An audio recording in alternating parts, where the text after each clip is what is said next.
Hello बच्चों, let's see question. Which of the following statement is correct? First, if force is along the velocity then it can change the direction of motion. If force is perpendicular to the velocity, then it can change the magnitude of velocity. If force is in opposite direction of velocity, then it can not change the direction of motion. If force is perpendicular to velocity, then it can change the direction of velocity. तो बच्चों, हमारा basic की concept क्या है? अगर हम यहाँ से की कॉन्सेप्ट लिखें हमारा, तो की कॉन्सेप्ट है हमारे पास that is your a dot we.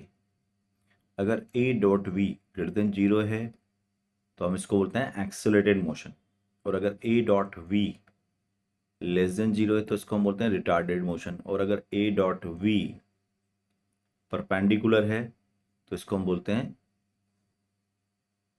Speed is constant. ठीक है, तो ये हो गया ए डॉट वी, एक्सेलरेटेड,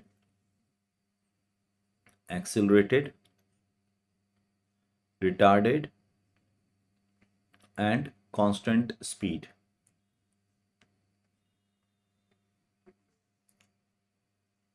तो पहला पॉइंट क्या हो गया यहाँ पे? Force along the velocity it can change the direction of motion. गलत बात होगी बच्चों, क्योंकि अगर फोर्स और वेलोसिटी दोनों एक ही डायरेक्शन में, तो एक्सेलरेशन और वेलोसिटी दोनों एक ही डायरेक्शन में. सो अगर दोनों डायरेक्शन एक ही है तो इस कंडीशन में, है ना, ए dot v greater than zero, so direction can not change. Direction can not change. Second क्या हो गया? तो फर्स्ट तो आपका गलत हो गया. सेकंड क्या है? If the force perpendicular to velocity then it can change the magnitude of velocity. देखो, अगर परपेंडिकुलर फोर्स है तो एक्सेलरेशन परपेंडिकुलर हो जाएगा. So e dot v is zero when acceleration is perpendicular to velocity, क्योंकि acceleration की direction में force होता है. तो मैग्नीट्यूड कांस्टेंट हो गया. मैग्नीट्यूड कांस्टेंट, तो ये भी गलत हो गया.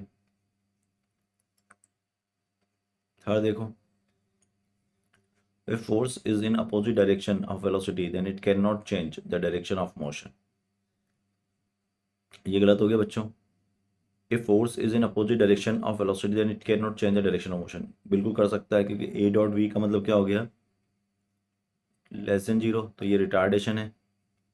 तो रिटार्डेशन में जब हमने किसी बॉडी को ऊपर फेंका है तो पलट के वापस आ जाती है, डायरेक्शन चेंज हो जाती है, तो ये भी गलत हो गया. Fourth, if force is perpendicular to velocity then it can change the direction of velocity.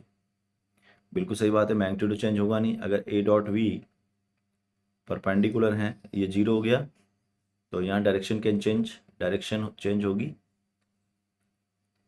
Can change. और अगर आप देखें कैन चेंज, अगर आप देखें तो ये एक सर्कुलर मोशन का, यूनिफॉर्म सर्कुलर मोशन का एग्जांपल हो गया, यूनिफॉर्म सर्कुलर मोशन.